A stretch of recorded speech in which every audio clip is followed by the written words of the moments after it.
His wife, Parvati, using her tantric power, she made the shape of a baby and breathed life into it. And Shiva lands up from somewhere. With a flick of his sword, he took off the boy's head. He has to bring this boy back to life. So he looked around, boneless limbs they had, and they spoke in a language which nobody could decipher. Because he got a head which was not human, he was supremely brilliant.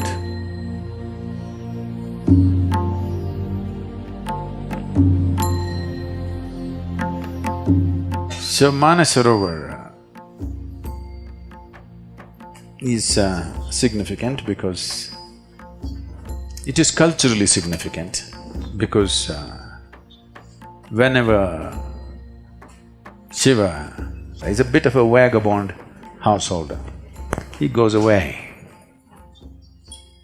So his wife, Parvati, instead of staying in Kailash, she comes down here because that's all iced up. She comes down here, at least there's cold water. So she lives here largely.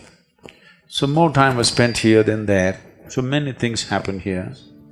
One of the things that happened was Ganapati was born here. So he's not elephant-headed, he's Ganapati. Gana means the Ganas who were Shiva's companions.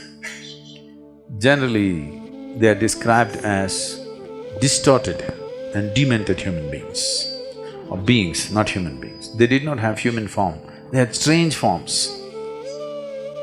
And they had limbs which did not have bones, boneless limbs they had. And they spoke in a language which nobody could decipher. They spoke like cacophony. And they seemed to be always inebriated, or at least they behaved like that. So they were called Ganas, and they were the permanent companions of Shiva, all the time with him. Others came and went, but they were always there. So, when one of these outings that Shiva went, he went away 12 years. There are many cultural and scientific reasons we gave for as to why he went away for 12 years, because largely whenever he went away for 12 years. So once he went away, and after 11, 12 years, he came back. Parvati sitting here on the banks of this lake. I want you to imagine, you're the just only woman sitting on the banks of Manasarovar lake, nothing here. She wants to have a baby. She's unable to have a baby because Shiva's seed is not human. So, it's clear that she cannot have a baby with him. But when she's alone, when she's with him, she's fine. When he's gone for long periods, her maternal instincts took over, she wants to have a baby. So one day, she smeared herself with sandal paste head to toe, waited for a period of time, then slowly peeled off all the sandal paste. When you do this, a certain amount of your skin or your cells will come away. Making use of this, using her tantric power, she made the shape of a baby and breathed life into it. A nice little boy came, and she was very happy in the company of this boy, and he grew up, just the two of them, nobody. And Shiva lands up from somewhere, nobody knows where he goes.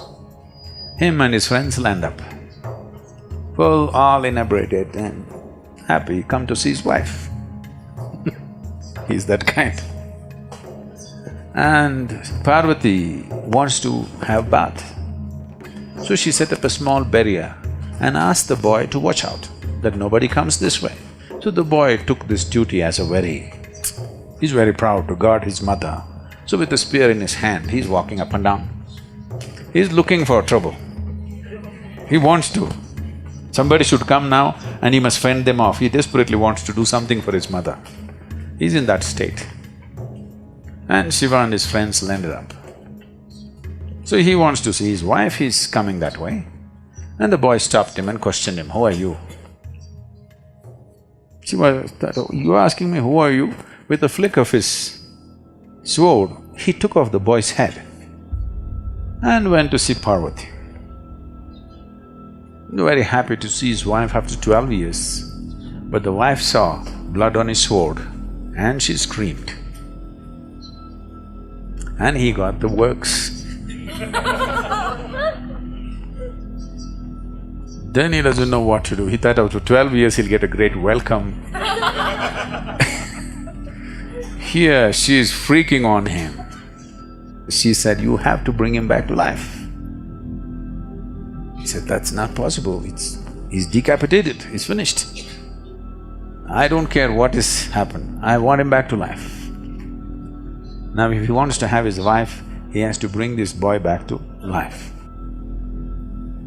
So he looked around, the Ganas, they were all there, kiki, kiki, kiki, kiki, kiki, like this. So he looked around and the leader of the Ganas, he asked him, "What?" He said, "Okay." So he lopped off his head and put it on the boy's head. First head transplant.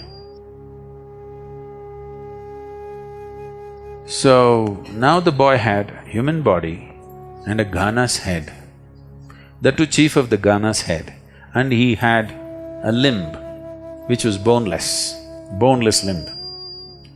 So he became a Ganapati, the chief of the Ganas. Somewhere down the line, artists from Sivakasi in Tamil Nadu, because they had never seen a Gana but the place was full of elephants, a boneless limb means they could not imagine beyond an elephant. So they slowly made that into an elephant. Whatever they do even today, everybody calls it only Ganapati. Nobody calls him Gajapati, okay?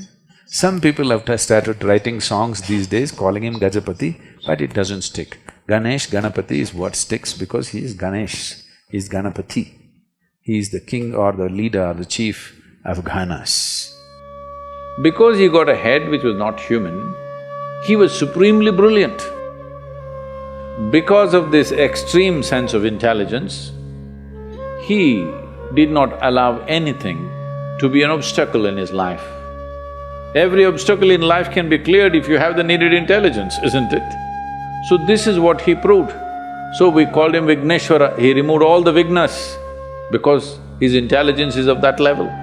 If you do not know about writing his scriptures, he told Vyasa, your dictation should be non-stop. If you stop, I'm going to drop the pen and go away because I'll get bored with you. This is the level of intelligence. Ganesh Chaturthi means not to boost your belly, but to boost your brain, because he's known for his brain, not for his belly. But today, to our children we have made it clear, he's known for his big belly, not for his big brain. He was essentially known for his big brain. So, Ganesh Chaturthi should be about boosting the brain, not the belly, isn't it?